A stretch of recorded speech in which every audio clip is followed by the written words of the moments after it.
Paubos ulit ang shot clock ng Ilagan Isabela. Mina. Solis inside. Santos getting the first basket. Trademark system yan ni Coach Louie Gonzalez.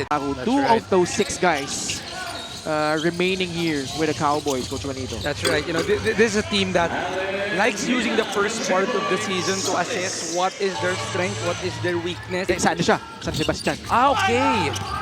But he is a homegrown of Ilagan. I'm not sure about that. We'll have to check. Medina, the one-hander, first basket para dito sa Bulacan Cuyas. Mas maraming pagkakataon score para dito kay Jonathan Medina for Bulacan. J-Boy Solis face-up jumper. Lista mo na yan. Really stepped up in that game against Pasig. Kasi si Art na injure bandang third quarter. William C. with the gorgeous-looking layup. Pinasahan si Donald Gumaru. 6 seconds on their shot clock. Gumaru isolated up top, pulls up, puts it in. It's gonna be the advantage para kay Rob Celis and Chino Mosqueda later on when they get more comfortable. You know, there's a lot of options para sa Ilagan. As we see there, a basket and one for Barrera. But in the end, you need a guy who can attack one-on-one. Trying to shake off Pelebrico. Takes the free and makes it.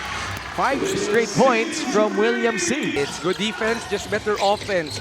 Solis was able to put a hand up pero naipasok pa rin ni William C. Open look. Sa kabila naman, sinuha ni J-Boy Solis. You know who is the most talented individual here from Bulacan?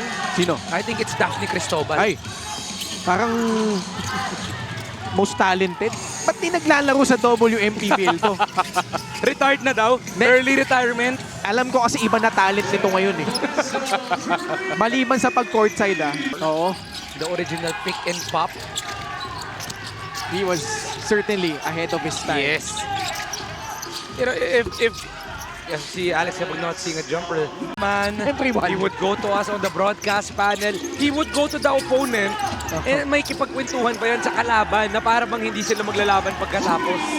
Ito palang itirin ito, lalo nung nasa Malolos. And, you know, but what's hard about Bulacan is they are hard to scout. You just know that these are a bunch of guys that's willing to put their heart in.